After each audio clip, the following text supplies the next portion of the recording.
Take a look at one stock we are watching at the market open here, and that is Texas Roadhouse. Shares are higher, up over 5% after the company posted mixed earnings for the first quarter with lower than expected earnings, but a 3.5% increase in same-store sales.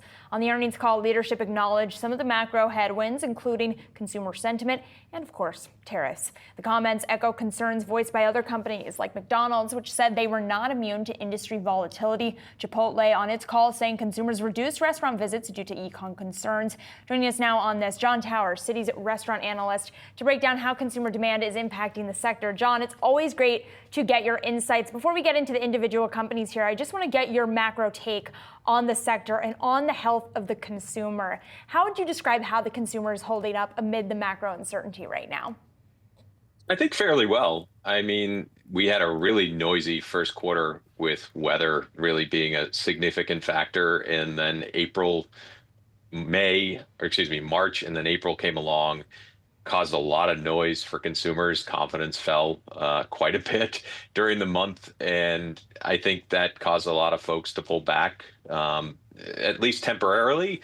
But we're also hearing from a number of companies that April actually improved relative to what they were seeing, certainly during February, March. So it's a bit of a mixed bag. I'm not all that concerned on the health of the consumer at the moment. And look, I don't know where we're going to go from the U.S. economy standpoint, but if we do go to a slowdown, I think the restaurant category is actually set up relatively well to outperform other parts of consumer discretionary. When you hear this number of businesses talking about remaining focused on the fundamentals of our business, things what they can control, what are the main controllables, the variables that are a little bit more in their hands that they can essentially kind of pull levers here and there to ensure that they do navigate what is an uncertain environment that all of them have acknowledged in some capacity or another?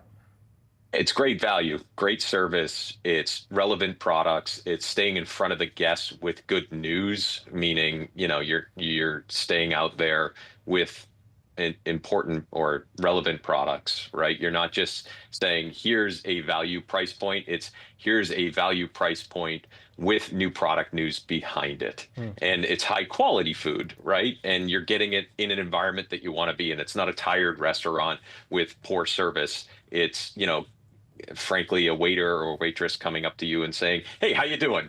And I hope you're having a great day. And oh, by the way, we're coming to your table more often to make sure that your drinks are topped off. You're getting what you want. It's really those soft touches that will drive customers back to the store rather than, eating at home or going to a competitor. So I think all of those, it's really soft things, but they matter in times when consumers are pulling back.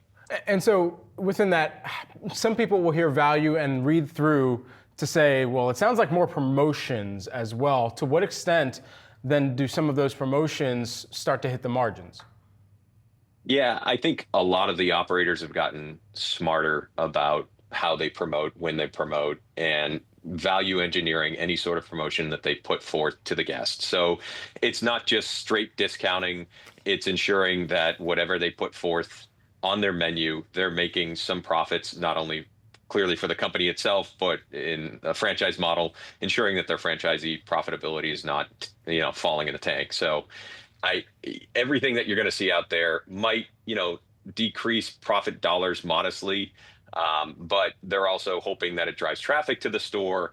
And then when a guest comes through, they're adding, say, a beverage to the occasion, adding a side item that they wouldn't have done had they not come to the store in general. So it's much more thoughtful than it used to be, say, even thinking back to the financial crisis when there was a lot of panic setting in across the industry and there was just straight discounting to get guests in the door. This is a much more methodical industry, much more analytics behind it. So I do think that as we see promoting come through, more discounting come through, it's not just straight up discount, unprofitable. It's more thoughtful and profitable promotions. Jon, thanks so much for taking the time here with us today just after the opening bell. Yeah. Appreciate it.